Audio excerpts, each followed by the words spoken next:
Hello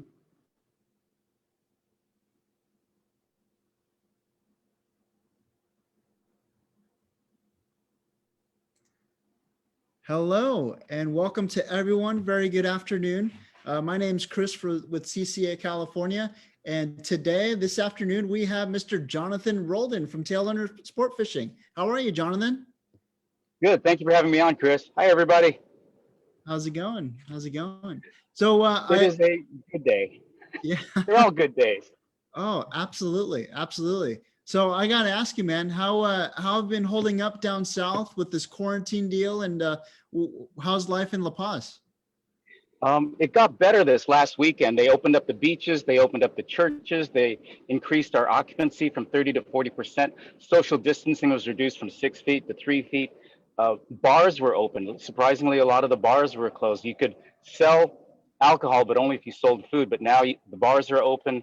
Spas are open. A lot of non-essential businesses that have essentially been closed for 5 months opened up this past weekend. So you can tell there's a palpable exuberance in the air. People are happy to get out. People are on the beach. It's nice to see families walking around. It's nice to see people riding their bikes, walking their dogs, playing on the beach. It's all good. It was a very, very tough 5 months for many, many people. I know. It seemed like almost 2 years ago where I saw you at the shows at Fred Hall and down in Long Beach and all that. And that was right before everything kind of shut down there. And it seems like it was so long ago. What's been happening? What's the current status with the lockdowns? You had mentioned that everything's kind of opening up, but out of curiosity, how is it in Mexico in general, in the south of Baja? Well, let's define that differently. Mexico is Mexico. That's a huge, huge country, just like saying, how's COVID going in Montana compared to Florida? Here, we're in the state of Southern Baja, and a lot of people don't realize that Baja is separated into two separate states. There's Northern Baja, which encompasses Ensenada, San Felipe, Tijuana, San Quintin, those areas. And then there's the state of Southern Baja, which is Cabo San Lucas, the East Cape, Los Barriles, Todos Santos, us in La Paz. And they've broken it down into what they call a stoplight system. 6, 5, 4, 3, 2, 1. 6 being red, which means everything shut down, and that's what happened at the end of March. Everything got shut down for the most part, except non-essential businesses that were critical. Breweries shut down. No beer sales. It was funny is when they shut it down, like in the States, folks started running and stockpiling toilet paper. When they shut down here, people were stacking up beer. Cases and cases of beer. People were black marketing out of their house, out of the trunks of their cars. You could go to jail for black marketing beer, but people were stockpiling beer when all the breweries shut down. So a big difference in culture there. But that red number 6 meant everything was shut down. June 15th comes up and they reduced it to level 5, which is orange, which allowed 30% occupancy, 6 feet of social distancing. Some of the non-essential businesses were open. Restaurants could open with restrictions. The Malecon, our huge, I can turn this a little bit. This is our big waterfront out here. This is the Bay of La Paz behind me. That was completely shut down. There were some restricted hours there and basically still pretty tight. This last weekend, they lowered us to level 4, which is still orange, but it allowed us to go from 30 to 40% occupancy in hotels and restaurants. It opened up the Malecon with restricted hours. Beaches are restricted, but open with restricted hours and occupancy. Churches are open, salons are open, spas are open. A lot of the stores that have been closed, people haven't worked for 5 months, so it's great to be open. It's great to have cars out here. And as I was telling you earlier before the broadcast, it's nice to see families out. People are riding bikes. People are walking their dogs. People are jumping in the water. People are driving and cruising up and down on cruise nights. So it's a really nice feeling here right now. Awesome. It sounds like La Paz is pretty much open for business, more so than almost anywhere, it seems like. I'm going to have one of these. Wayne said it was okay. I've got a cigar. This is my wife, Jill. We're on the second floor of our Tailhunter Restaurant, and this is one of our Tailhunter IPAs, and I'm going to take a sip. It's about 101 degrees, and I wish I could pass one of these to you or to all of your listeners and watchers, but Excellent. All good. It's Mexico. Yeah. Let's check into Facebook here. We've got Robert and Paul and Glenn. How are you guys? Good to see you. Hey, the guys. San Diego Anglers are checking in. Hello. San Diego Anglers, they rock. Yep. Speaking of the San Diego Anglers, they say, what a treat. What's up, Jonathan? Thank you for supporting us in CCA. Oh, we got some great, great friends with San Diego anglers. I missed you guys at the Del Mar show so much. We love having you there. We love seeing all of you. We love those the tailgating parties at the Del Mar show. Hopefully, we'll have it back again this coming March in 2021. Absolutely. As do we. Wayne says hello. He says, woohoo, Jonathan. Hey, Wayne. Awesome. Awesome. And Wayne Oh, also good says friend. hi to Jilly too. I think Excellent. she's listening downstairs in the office on Facebook. Awesome. Awesome. Well, guys, as a reminder, if you have any questions at all for Jonathan about Tailhunter Sport Fishing, La Paz, or anything, just drop them in the comments below. And we'll be certainly happy to answer them. So Jonathan, let's kind of go into Tailhunter, what it's all about. And, I know it's been around for quite some time. Can you give us a little bit about, how it kind of all started? It started accidentally. 25 years ago, I thought I was going to take a year off my law practice. And I've been in the fishing industry on and off, done many things in the fishing industry, but I was a practicing attorney, kind of tired of getting yelled at in the courtroom, thought I'd take a year off, and had a client who had a little tiny place in Los Frailes, which is right near Cabo Pulmo around the East Cape. And he invited me to come down and run his little boutique hotel, be his fishing guide, dive master. I was his chef, I was his kayak guide. And it was wonderful. I'm living 10 miles down a dirt road. I had lost like 30 pounds in 30 days. I realized after 2 months, I hadn't touched money. Everything I did was either bought, bartered for, traded for. It was really a wonderful lifestyle. It was the Baja lifestyle, but unfortunately, 8 months into it, he fired me. And I found out he hadn't filed my work papers, so now I'm illegal. He hadn't paid me for a couple months, and he called the police on me. So his wife said, "You got to run, you got to go." So I jumped in my van. I drove here to La Paz with about $6 in my pocket and started working the streets. Didn't know how to do much else. My Spanish was raggedy. So I lived in my van, and I had a little stand that I built. It looked like a lemonade stand out here on the Malecon. And I sold fishing trips. And the first trip we got, I was down to $2. And a gentleman came up to me and he said, "Do you speak English?" And I said, "Yes, I want to go fishing." And I said, "How much do you have?" He had $60. So I called Captain Victor, who's still my first captain over at Las Arenas. He was starving. I found my friend Jack, who had a car that ran and he could make lunches. I go, "Guys, he's got $60. We all need to eat. You guys want to split the $60?" And the guy caught a bunch of Dorado that first day, ended up wanting to fish 3 more days. And that's how this all started. But those first couple of years, I was living in my van, and I would make the breakfast, make the lunches. I'd drive over to Las Arenas. I'd guide all day, bring everybody back. And then at night, I played taxi service. You want to go to the taco place? 6 o'clock, pick you up, pick you back up at 8 o'clock. You guys want to go at 6:30 to the steak place? I do that, and that's what I did all night, and then start again the next day. And that was the first couple of years, and it's just we've been totally blessed. It's just grown and grown, and now we've got 2 fishing fleets, 2 of the largest fleets here in La Paz. We've got a bar and restaurant. We've got our own transportation services, and we're in our 3rd generation of wonderful friends and amigos that keep visiting us, like the San Diego anglers.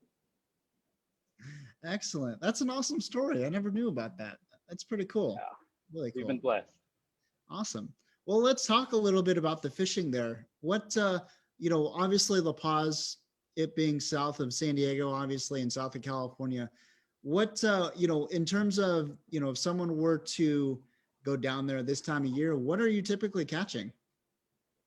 In a typical year, Chris, this would be tuna time.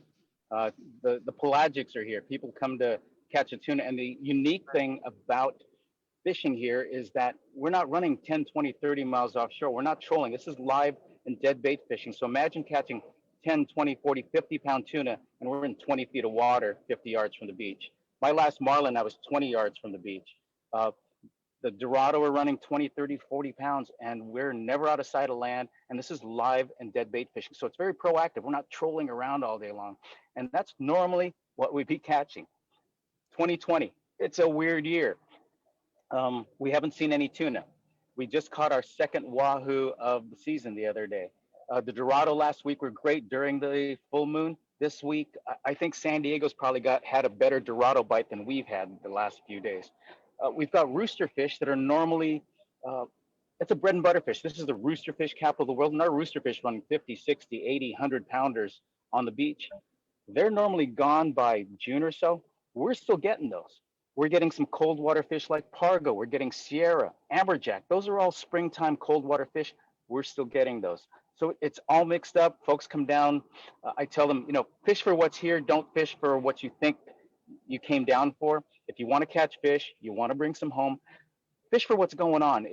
Maybe catch your first 2 days, fish and put some stuff in the cooler, stuff you want to eat. Then your last couple days, now go for the specialty fish and put some gravy on top of what you've already got in the fish box.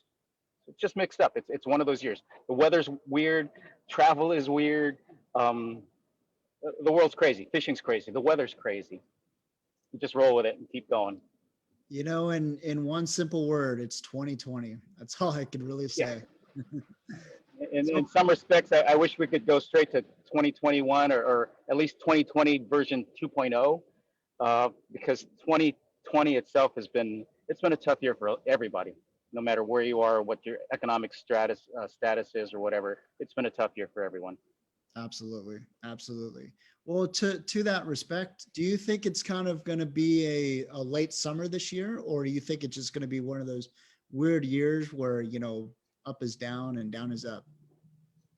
I wish I had a crystal ball. That's a great question. If the tuna show, I know they're starting to hit to the south of us. Our Dorado started picking up again this week. We did get some rooster fish. We had a couple wahoo picked up. So I'm counting on it because we're coming into the prime months of September, October, when we get the most clients, and they all wanted those pelagic species, billfish included, that I'm hoping that the water temperatures come up a little bit. They're a little cooler than normal. I'd say they're about 5 degrees cooler than normal, Chris. I hope that water temperature comes up. I hope the water stays blue. I hope we don't have any more tropical storms that will, muddy up the water and make it cloudy and dirty, and that we do get these pelagic species coming in that everyone wants. Yeah, absolutely. So on a, I guess in a typical year, obviously we're talking about the summer or late summer, early fall fishing right now. If someone were to want to get away, like say during the winter months and all that, what would we try to expect there? Our winter months sort of start about November. It depends upon when the winds start blowing from the north. If the winds start blowing consistently, it changes the whole complexion of the fishing in a normal year. We may be catching Dorado, other surface species like marlin and tuna and wahoo, some of those species that I mentioned. But once the wind starts blowing, the waters cool off, and now we're getting some of the cooler water fish. Sierra starts showing up, more Pargo starts showing up, Cabria, some of those big dog-tooth snappers. So during the winter months, it's more inshore fishing, and that doesn't mean it's bad fishing. It doesn't mean you're fishing for tomcod or mackerel or anything like that. Some of our biggest fish, like a dogtooth snapper, imagine 70 or 80-pound dogtooth snapper, and you can see the bottom. You're in 20 feet of water, and it looks like a Japanese koi on steroids. That's what our wintertime fishing can be like, and it can be very, very exciting. It can be a little windy and bumpy, but remember, it's not like we're running 40 miles offshore. Some of our best fishing, I can throw a jig and hit the rocks right in front of us there. That's how close to shore we're catching some of these big fish during the wintertime. But you've got to be flexible, and you've got to know that it could be windy. You could have 3 or 4 days of flat, and then you could have 3 or 4 days of this. But that doesn't mean the fishing's bad. It's just different species are biting. Fair enough. Fair enough. Yeah, I remember, I was talking to you earlier there. As a little kid, I'd go to La Paz, probably once or twice a year. And I remember fishing, the Dorado and even the Pargo too, as well. That was a personal request from my grandmother because she loves Pargo. But overall, tasty. Yeah, La Paz is one of my favorite places. Well, you got to come back, Chris. I know. I'm booking my trip right now. I say that every week, but it's true. It's certainly grown bigger like a lot of places, but we tell folks all the time, it's tourist friendly, not touristy. And there's a big difference between those two words. There's no one here chasing you around to sell you timeshares, t-shirts, jewelry. It's a very family oriented place. It's people walking their dogs, riding their skateboards. It's going to get a little cooler behind me in a little bit. In about an hour, it's going to be all families out here. It's a very, very laid back experience. And like I say, our fishing's close to shore. There's a reason Pangas works so well here is we don't need big cruisers to go a zillion miles offshore. We're fishing within a couple hundred yards from shore at the most. So come on back. Oh yeah, for sure. Definitely have to go fishing with you. Wayne says there's wide open Dorado in San Diego. It's true. He also asks, uh, yeah, he also asked, do you have any tournaments planned? No, we do not. Um, I'm trying to think of any. Every tournament that's here for the most part has been shut down because of COVID. That being said, we do have the one I participate in. I'm the Baja editor for like since 2004 of Western Outdoor News, and we just got the okay that we're going to be able to have the tuna jackpot tournament that first week of November. So we are going to be part of that. I'm the new assistant director, and next year I will be the director of that tournament, which is the largest tournament in the world. And hopefully, now that we've got the word, there's a lot of interest in that. So we will be down there. As far as La Paz, I got to tell you, is I try to keep my folks away from tournaments. I know a lot of people like to participate in them. Turn, been in this industry for a lot of years. Tournaments do something to people. It takes a lot of fun out of it. People start getting competitive. I've seen people do things that they wouldn't do that I would say are completely unethical, and it's the mentality changes. And I want our folks that are down here to have fun. In fact, if there's a tournament going on, I will usually have my captain's fish away from those boats because they're crisscrossing. Everybody's cutting lines. People are stampeding for bait. And I want everybody to have smiles. I want everybody to chill out. So we avoid the tournaments here in La Paz. And there are some good tournaments, not to say that they aren't, but I just like to keep our folks away from them if at all possible. Yeah, fair enough. That's actually a good point that you make, actually. Dave Rody's checking in. He says, nice cap, Jonathan. San Diego Padres. Go Padres. Ah, I wake up at 3:30 in the morning. It's dark. I got to put the fisherman out. I grab whatever's sitting on the shelf or on the table. So I just happened to grab a San Diego.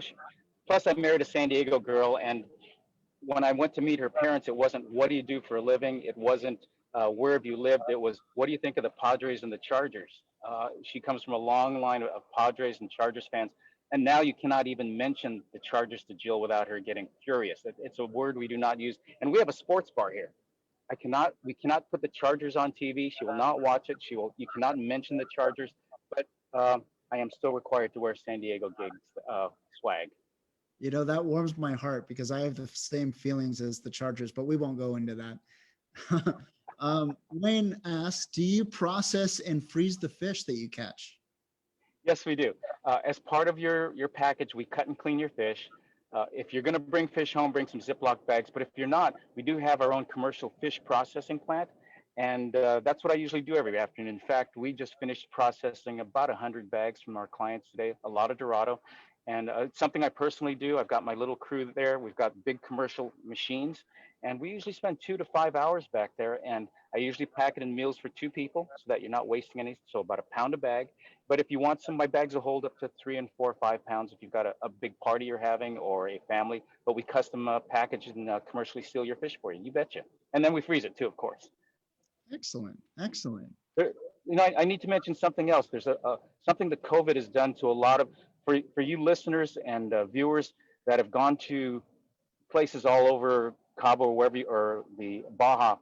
A lot of hotels, if you're coming down, check with your hotels if they're still going to freeze your fish. A lot of hotels are no longer letting you store their fish. We just found out about 2 or 3 months ago as our season opened up, they're not allowing you to put your frozen fish in there because they don't want COVID contamination with the food from their restaurants. Um, I don't know. They don't want fish that's been touched and cut and frozen that's in a plastic sealed triple bag. They don't want it mixing with the chicken that's going to get cooked that night, which to me has probably been touched by about 5 or 6 other people before it went in the freezer. But I'll check with your hotels if you're going to be traveling, and you usually plan on storing your fish at your hotels because a lot of hotels are no longer allowing fish storage. So we do have freezers at our own place, so we are freezing everyone's fish at our place. Yeah, that's kind of interesting there, but that's a whole nother topic of discussion there. Valerie's checking in. She says, hi, Jonathan. Love seeing you. Hey, Val. Excellent. Dave Rody asks, I know we kind of went over this earlier, but how's your COVID situation? Well, they've opened things up. Relative to other places, I believe there's, 177 people still in the hospital, which for us in a small population, that's pretty high. Now, don't quote me on these statistics, but they've opened up a lot of things because they think they've gotten a better handle on it. Southern Baja is a lot different from Northern Baja. Northern Baja with Ensenada and the border right there, the border is still closed, and they've extended that to, I believe, September 22nd. It's been closed since March. Now, a lot of people think that you can't come across the border. You can't come to Baja to come fish. That's not correct. That border closing is for non-essential traffic driving. It does not apply to flying, coming by rail, or coming by boat. So you can still come down here. Northern Baja has still got an issue because people are crossing the border all the time. Northern Baja blames all the folks that are coming from California. California is blaming all the Mexican folks that come across that way. And there's a lot of people that commute back and forth. So they've still got a pretty big issue there. Here in Southern Baja, I think they've got it under control. I don't see it surging like it is in a lot of places. And if you're in the tourist areas, it is so antiseptic here. I think because, I mean, there's some things that they do here that are ridiculous. Just like I mentioned about freezing the fish. If you go into a restaurant, if you go into a bar, you go into a store, there's actually a mat filled with antiseptic that you have to step in. Then you have to go into a mat to dry your feet. If you're going into a shuttle van, you have to step in this antiseptic liquid, step into the mat before you go into the store, into the restaurant, into the bar, into the shuttle van. I have no idea what that does as far as restricting contagiousness. It's a weird thing. When we had the Malecon closed, you could walk on the inside sidewalk, but the side across the street on the beach, you weren't allowed to walk on. And that was supposedly to prevent COVID. But I think the whole idea was to assure visitors that they're doing everything possible to restrict the spread of disease, and that health is number one. So I think if you're in the tourist areas, it's a great question. I think you're really minimal. You're really in almost an insulated situation. You get to the airport and everybody's got their mask on. You get on the airplane, everything's wiped down. People are wiping things down. You've got to wear a mask on the airplane. The flight attendants don't even talk to you anymore. They don't give you any food. I came down in first class. I got bumped up and I got a little bag of peanuts. I got a little bottle of water, and they didn't interact with me the whole rest of the time. So you're in this insulated tube that gets sprayed down. Everybody's dressed like this. You get to the airport and everybody's dressed like this. You get in a van, you have to sanitize your shoes and your hands. And then you're at a hotel that is, the rooms are 3 apart. There's nobody in between you. A lot of the hotels don't allow anybody in for 2 or 3 days after someone leaves. I think you're in such a sanitary, isolated, hermetically sealed as much as possible situation that I think if you're not going into downtown where everybody's mingling, I think you're going to be just fine. Yeah, that makes absolute perfect sense. David chimes in, never had the fortune to visit your fine establishment, but I hear it's absolutely grade A. I've heard the same thing. Yes. Thank you. Yeah. The Friends of Rollo are checking in. What's up, guys? Hey, guys. They ask, what about smoking fish? We used to have it. We stopped it. It was just too hard to get the charcoal and everything. There is nobody in La Paz that does this right now. There is one operation way down there by the harbor. They sort of do a commercial job. You might turn in 10 pounds and get 2 pounds back, and there's no guarantee that it's going to be done by the time you want it. So for all intents and purposes, I would say there's nobody doing it here in La Paz. I do have my 2 big smokers up here on the roof, on our back patio up there. If somebody can get me the mesquite, we'd be up and running again. But we haven't done it about 8 or 9 years. Gotcha. David asks a question. What about tackle and gear? Do you rental or loaner gear to reduce one's carry on while traveling down? Good question. I get that a lot. It's getting harder and harder and more expensive to bring tackle down. One of the nice things I'd mentioned here is that we're really simple fishing. It's live and dead bait. So you get a hook, you put it on the line, you put a bait on, and you're fishing. You don't need 500 pounds of tackle down here. So we include tackle if you do a package with us. If you go out fishing with us, we've got all the gear you're going to need. And if you want to bring some of your own, that's perfectly good too. Some guys, because the rod tubes are just horrendous to carry through an airport and they charge so much these days, a lot of guys will, I'm bringing down 3 reels. I've got a couple of vets. I've got some accurates. I've got some Okumas, and they've got 30, 40, 50 pound tests. And I personally let them use my rods. No big deal. Awesome. Awesome. Sounds good. Arnie's checking in. Your booth is the happening spot at Fred Hall. I agree. Thank you, Arnie. Yep. Wayne says, love the Mexican Minute updates, as do I. Thank you, Wayne. Awesome. Awesome. Well, let's talk about those actually. I know you come, I know you've got a huge YouTube presence and you do a lot of videos. During the show season, you were actually updating from the car, with Jilly and with your cat and all that. It was it was really, really cool. You have been watching. You're really into videos and all that. So in terms of the Mexican Minutes, could you kind of talk more about that? I do that in one take. So all the errors and everything, I don't correct them. I've usually got 5 minutes to do one of these things because we're really busy. I'm up at 3, 4 in the morning and often don't go to bed till midnight. There's a lot of stuff going on. So I rush out, try to run to the beach. Hopefully the sun's right, or I do it in the office. And you guys have seen the cat jumping around on me while I'm trying to do. She's trying to, what you don't see is she's very often right behind the screen here, looking over there, trying to knock the lights over. But I try to do this in one take and get it out and produce it. It takes about 6, 7 hours to get the fishing report done. But I know a lot of people really count on it. If it doesn't come out, I get emails. Are you okay? What happened? Did I have a technical glitch? As some of our folks call it, they say it's fish porn. I really look forward to having that. It's the first thing I do when I come to my office. I pick it up. Oh, okay, great. The Mexican Minute is on. But social media is, I wish we could do every platform that there is, but we can't. There's just not enough time to do that. But that Mexican Minute has been doing very, very well. Our fish report, I think in 24 years, I've only missed 6 weeks in 24 years of doing a fish report. So it's been really good to us. It's a great way to keep in touch with people. It's a great way to reach out and touch. And we've got like 3 generations of clients and friends that have been with us. So and they respond back. They say, wow, I saw you, you shaved off your beard. I like the hat you're wearing. The cat is messing with you again. It's a very nice way to keep in touch with everybody.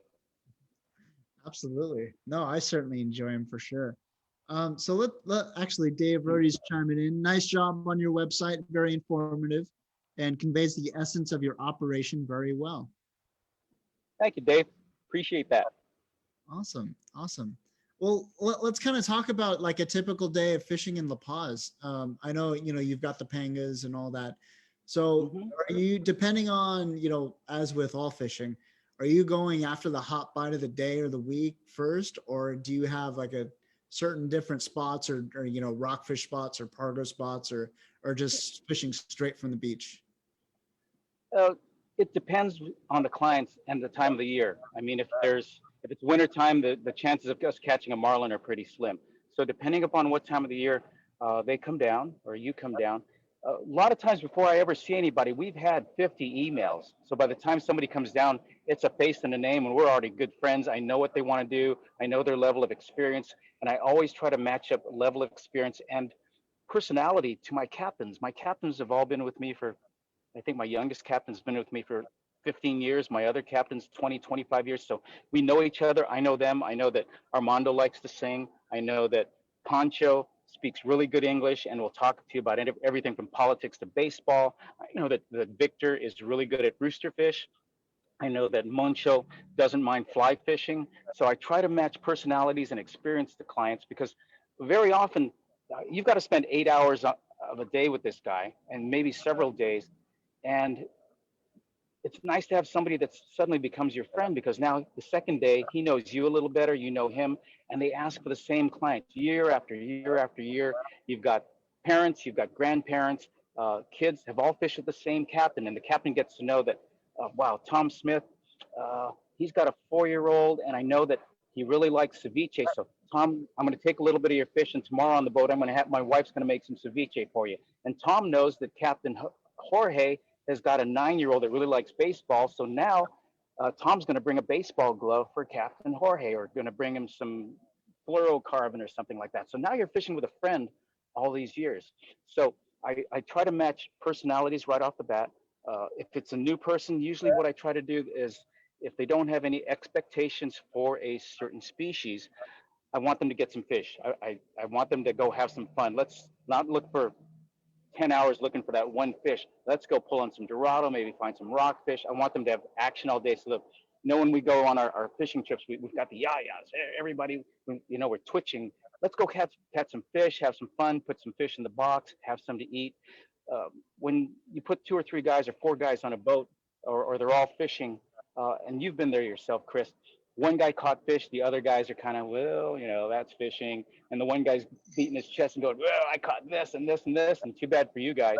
I'd rather we all go fishing. And Chris, you caught 3, but yours were bigger than mine, and I had 5, but one of yours cut off my fish, and the other guys had their fish crossing, and everybody was bent all day long. It's a lot better to come back, sit around the table, having a beer, and telling fish stories. So I like to do that first day. After that, after everybody's gotten some fish, now, okay, you've never caught that rooster fish. Let's try that on your 3rd day. Or, there was some tuna biting a little further out. You may not catch anything, but if you want to try for the home run tomorrow, you want to try going out there? Yeah, I've already got some Dorado and some Cabrera in the box. So let's, I'll take a shot at the tuna. So I try to match those things up. We go out at 6:30 in the morning. You're back about 3 in the afternoon. By then, everybody's tired. You've run out of bait, and it's time to jump in the pool, have some nachos, get a beer. We'll clean your fish and get ready for dinner. That's awesome. That's awesome. It really, shows how you're taking really good care of your customers, and also kind of taking the time to really kind of make sure that their experience is getting, or they're getting the most out of their experience based on personality and the right situations too. Yeah, we hope so. This is all personality based. We're not the cheapest. We're not the most expensive, but we go to places where we like the folks. You shop at the grocery store where they know your name. You go to the tackle store where they remember that you use, all your gear is made by Okuma or a vet or whatever. So I'm up every morning. My wife Jill is up every morning. We personally see everybody out in the morning. I see everybody in the afternoon. I am talking to my captains while they're out there going, how's Tim doing? Is he, oh yeah, he's got 2 pargo now, and he lost a rooster fish, and we're still after rooster fish. I personally do everybody's clean and pack people's fish.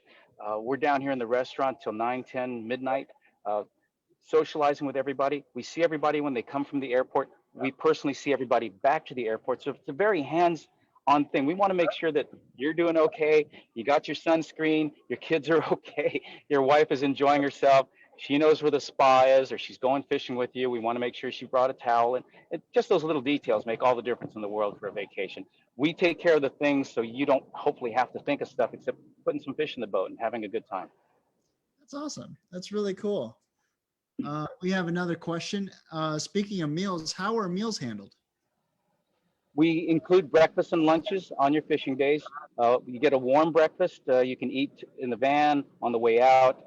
At least something for your tummy. It's usually homemade burritos. We got some beans. We got fruit, stuff like that. So you've got some to have out there. And then we include the lunches as well. We also include sodas and waters. And if you want to bring beer, we'll sell you some beer, and you can bring that out there. And I've never heard anybody complain that there wasn't enough to eat. A lot of times they come back, they go, I was fishing. Oh, I forgot. I had some lunch down here. I never got a chance to eat my burritos.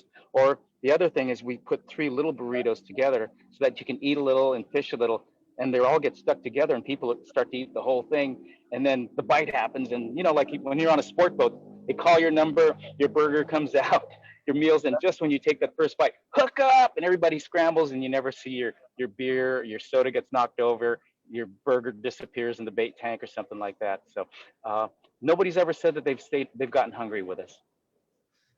I can't tell you how many times that's happened to me. It's just the first bite or you're about to. That was my favorite. Yep. That fried egg sandwich in the morning, and you're so hungry. You get up, everybody's kind of leaning on the rail. The bite goes off, and everybody's stomping on everything. Everybody's scrambling for their rods, and your food disappears. And now you got to go order again when everybody's trolling again. Oh my gosh, story of my life. David asks, how's the Filipino food down there? You guys didn't get your fill at Fred Hall. The Filipino food is whatever I cook for you. There's no other place down here that's got Filipino food. That being said, we've got Korean, we've got Mexicans love sushi down here. There's some There's some sushi bars everywhere. And but here's the thing: is Mexican style sushi has got cream cheese in it. You got to look through the menu, and almost every roll you see there's got cream cheese in it. Not that it tastes bad, uh, but it's really different. It's actually pretty good. But we're purists, so we always go take the cream cheese out. Um, there's a Thai place. There is an Indian place. Uh, there's some great Chinese food here. We actually have some Chinese folks that have been here 30, 40, 50 years. I've got Taiwanese and Hong Kong clients who come here and tell me that it's some of the best Chinese food that they've ever had.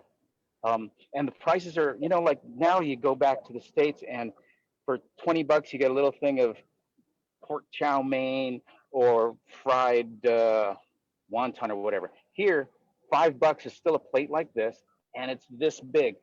Roast duck, 12 bucks with a plate this big. Fried rice, $2, and it's a plate this big.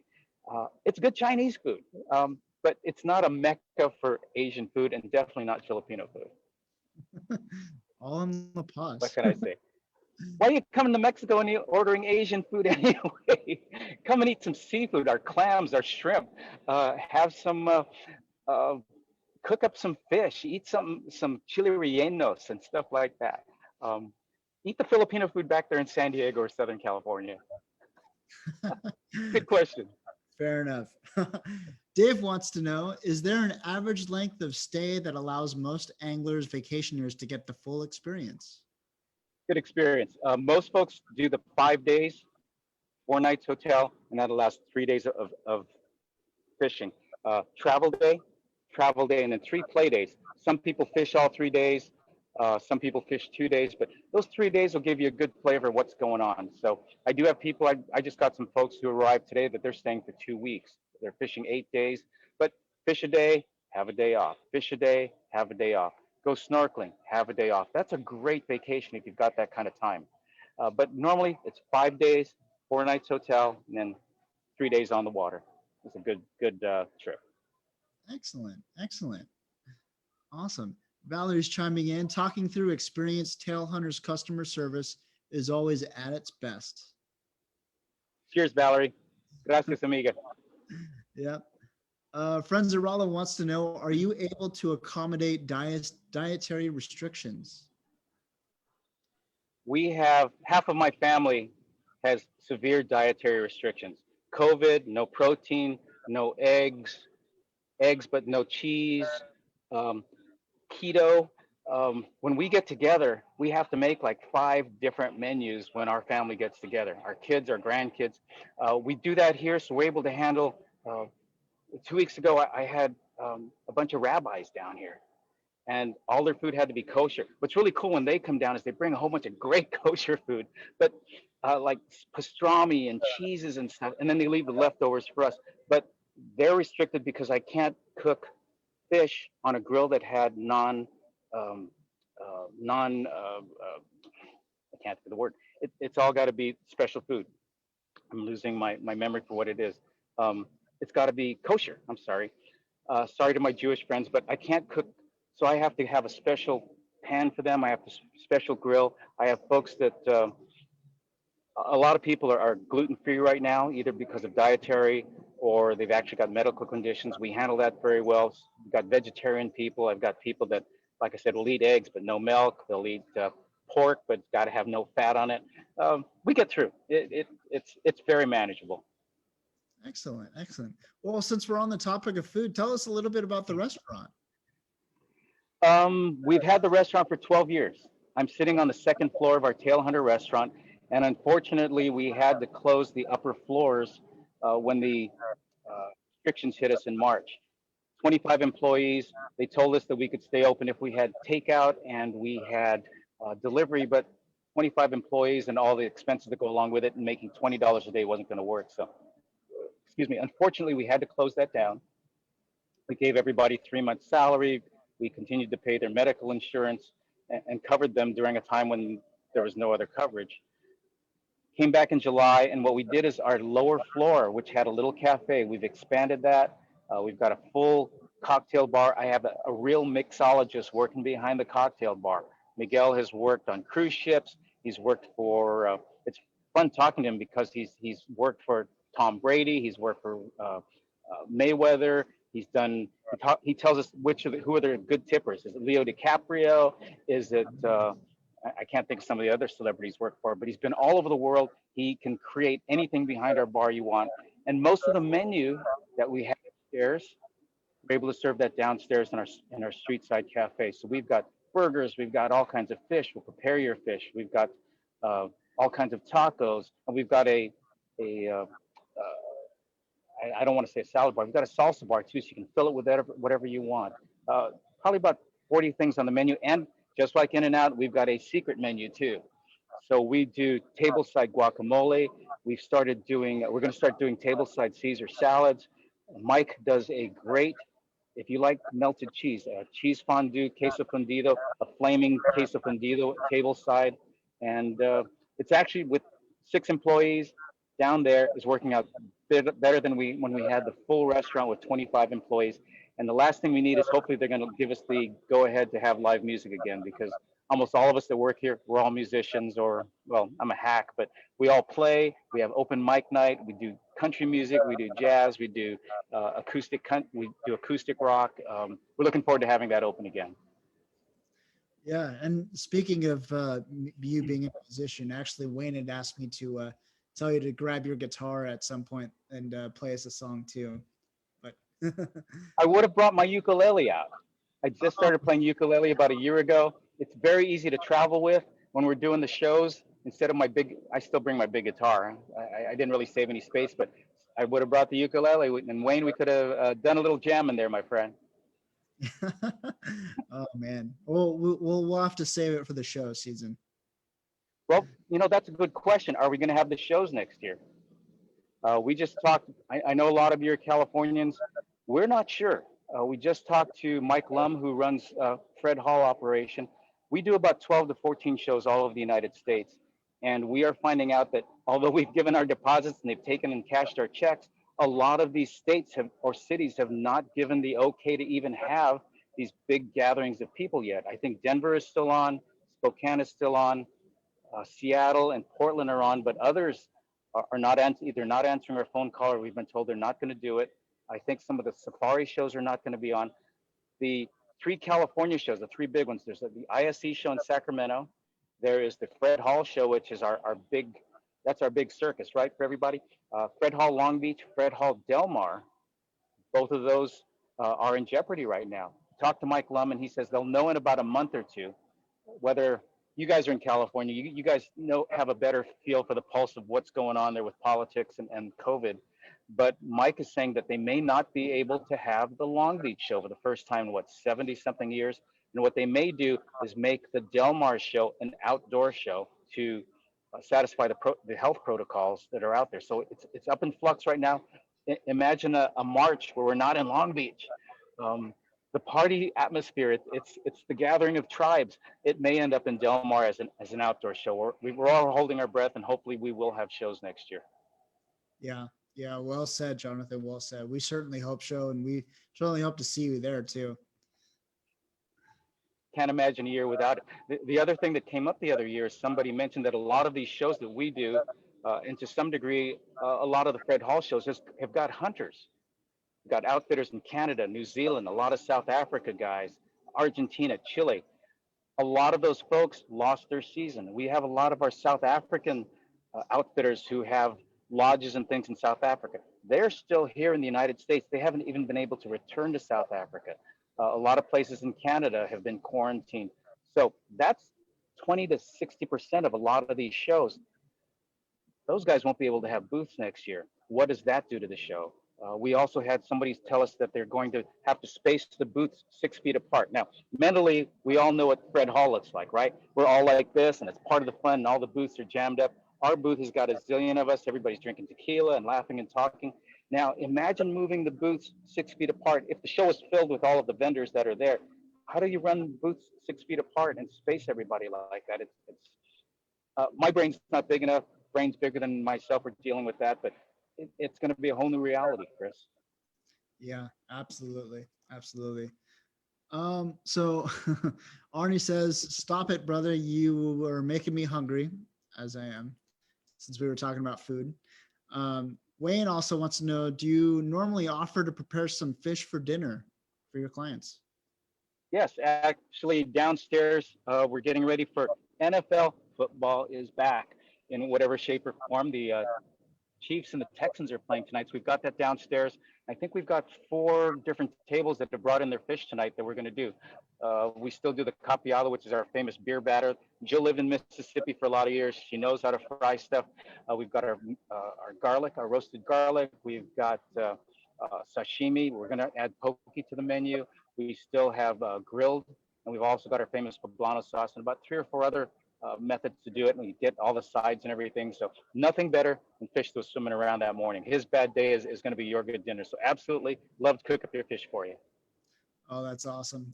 That's awesome just thinking about that. Arnie wants to know, if I bring the other half, what is there to do? If she's not going to go fishing, I've never had uh, a partner tell me that she's bored or he's bored. There's tons of beaches. There's spas to go to. It's not, if you're looking for shopping, I'll be honest with you, this is not the place to come down for shopping. We have a Sears, we have a Walmart, but it's not Cabo San Lucas, it's not Cancun. There's some souvenir shops, but it's mostly going to be a really kickback place. If you love to eat, eating is a sport here in La Paz. There's, including us, I believe there's like 250 registered restaurants, seafood, Chinese, Italian, steak houses. You're never going to go hungry. There's great ice cream here. And your fishing day, quite honestly, is if you're, Arnie, if you're going out to 5 in the morning, you're back by 3 in the afternoon. The sun tonight is not going down till, I don't know, 9 o'clock or so. So you still got plenty of time to go jump in the pool. You guys go get a massage. You go jump in the ocean. You take a walk along the Malecon. You have a nice sunset dinner. By that time, it's time to head back to the hotel. So you're still going to be able to spend time with each other, even though you're out fishing and your partner, wife, significant other is deciding to hang out at the beach or go in the ocean or sleep in, read a book, take a siesta, read a magazine, all those things that you normally don't get to do back when you're not on vacation. Yeah, absolutely. And, you kind of hit the nail right on the head where La Paz is a little different where, instead of going on the boat for 2 days straight or on the sport boat, you're back by 3 o'clock, 4 o'clock or whatever, and you still have a whole half a day left. Yes. Yeah, it's very relaxing. You can go play golf. There's paddle boards, there's kayaks. The water right now is 85 degrees. It's beautiful. It's clear. There's fish to be seen. The only ice you're going to see here, we've got clients that are here right now from Denver, Wyoming. It's snowing there. I tell them the only ice you're going to see is going to be in the margarita glass or in the ice chest that's holding, your beer. It's a nice time to be down. It's a great place to just hang out and do absolutely nothing. Absolutely. Or fish. Yeah, I was going to say. Speaking of doing other things, Dave Rohde wants to know, how is the snorkeling there? Dave, I'm from Hawaii. I'm a dive master. I'm a PADI dive master. I'm a kayak guide or paddle boarders. This is better than Hawaii. Water right now is 80 to 85 degrees. Visibility, 40 to 100 feet. There are more. Last time I dove in Hawaii, everybody got excited because a school of barracuda that were about this big went swimming by. In 3 days of fishing, that was almost the only fish we saw. While 3 days of diving, that was almost the only fish we saw. Water was clear, but no other sea life. You jump in the water here, and Jacques Cousteau called this the aquarium of the world. There's over 700 known species of fish in these waters behind me, and more being discovered every year. I see thousands of fish every time I'm in the water. You can jump in the hotel water behind La Concha where you've stayed before, Chris. There's a little rock out about 100 yards. You'll probably see 20 or 30 species of fish swimming around it. There's a sea lion colony where we take folks out, and the little baby sea lions come up and they come under your arm and you rub their head. They turn over and you rub their tummy, and they're like little puppies. They pull on your fins, grab your snorkel. Last time I went diving there, they grabbed my tether from my wetsuit and they're dragging me around, and we're having fun like that. There's whale sharks here in the bay. It's closed this year. They're hopefully going to be opening it in the next month or two. But imagine baby whale sharks, 10, 20 footers in the bay down here. We've got half dozen to 20 or 30 of them here, 10 feet of water, and you're swimming with an animal that's 20 feet long and as big as your van. And just the power and magnificence of realizing how itty bitty we really are next to these gentle animals. by all means, I spent years fishing and not jumping in the water. Then I finally jumped in the water, and there was a completely different world out there. So by all means, even if you don't fish, jump in the water. I always bring a mask and snorkel with me if I'm on a boat, and I have no hesitation with jumping in. A lot of times you're going to be fishing and you can see the bottom. Jump in, check out what's down there. Um, get in the water, get wet, get your toes, put your toes in the sand, and jump in by all means. That's awesome. Very cool. Well, speaking of that, David wants to know, does Tailhunter rent any kayaks or paddleboards to use? No, we do not, but the hotels where we put folks do have kayak and paddleboard rentals as well as snorkel gear too. Okay, You bet. perfect. Dave just responded back. Awesome. I've snorkeled and gone diving in Hawaii pretty good, but to hear it's even better there is amazing. Yep, yep. I know I get really enthusiastic about all of this. Uh, I'm not doing a sale. It's just that I got this really cool sandbox here, and it's fun to have all of our friends come down and play in the sandbox. You talk about diving and fishing and stuff, and it's stuff that we personally like to do. And the enthusiasm of having folks down and having fun with us is great, and it's a blessing. And we are totally blessed to be here. And for all of you that know us, God bless you all. We love having you guys down here year after year. Awesome. And speaking of your sandbox, I can kind of see the blue ocean there in the background there, and can't wait to get down there. That's my goodness. This I'll pick this up, and you can sort of see down the Malecon. We're gonna have a spectacular sunset here. Every afternoon we have a sunset that changes about every 5 minutes. Sometimes it's so great that the traffic on the Malecon here stops, and people watch the sunset, and it changes, and it's a beautiful light show. And then when it's done, when the last one comes down, you actually hear people, and they get in their car and they start driving again. It's a really special place to be. Wow, very, very unique, very unique. Valerie says, see you next year. Can't wait. Sorry to miss you this year, Val, but you guys take care, and hopefully we'll see you soon at one of the shows. Okay, hon? Awesome. Awesome. So, we've talked about La Paz and your operation and all that. So based on your experience, how do we exactly get down there? I know you've got an airport down there in La Paz, right? We do have an international airport, but as of 5 years ago, there are no direct flights from the U.S. down to La Paz. We're just not touristy enough. We're not Cabo, we're not Cancun, we're not Puerto Vallarta. So they stopped all the flights. That being said, most folks fly to Cabo San Lucas. It's much less expensive. And then we own our own shuttle company, so we'll pick you up, stop for tacos, tamales, and beer on the way, and make it part of your vacation. But the other way, especially if you're a Southern Californian, we have a lot of Southern Californians, Nevada folks, Arizona folks.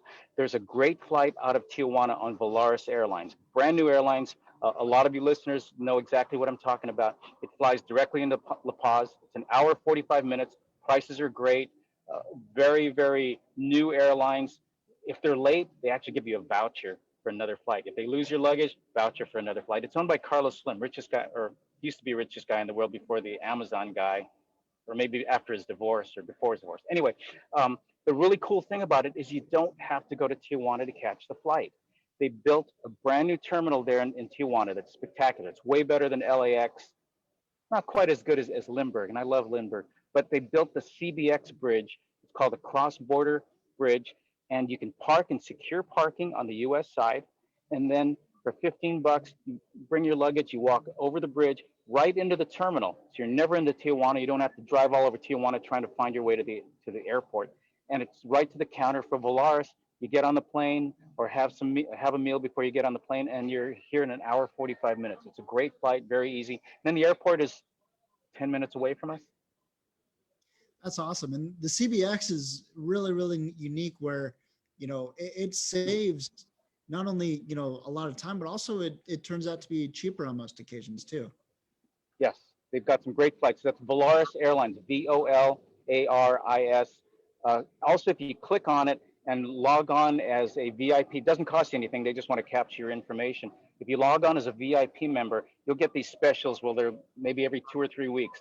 $140 one way, $5 to come back. Good for the next 3 months if you buy it within the next 48 hours. Or they'll do something like 2 for 1. Good for the next 2 months if you buy within the next week or so. But they have these great specials that pop up too. So get on the VIP section for Volaris, and there's some great deals to come down here. Absolutely. Absolutely. Friends of Rolla wants to know, do your captains cater to how involved you want to be with the fishing? For example, if we want to bait our own hooks or make bait. Absolutely. Yes. Good question. Some people really like to be helped. You get a lot of first timers, or I got a guy from Montana that's never done anything except rainbow trout. The captain will help him as much as possible. If you want to be left alone, or the captains are watching, they know I know how to throw iron. I know how to tie my own hooks. Cool. That's all the better. As much as you want to do, or as little as you want to do. My captains have been with me for 20, 25 years. They're good guys, and they've been doing this all their lives. So you want to do everything or nothing, that's perfectly acceptable. Excellent. Excellent. Awesome. They're also mentioning Valaris also does their annual sale at 70% off. Good to know. There you go. Good to know. Awesome.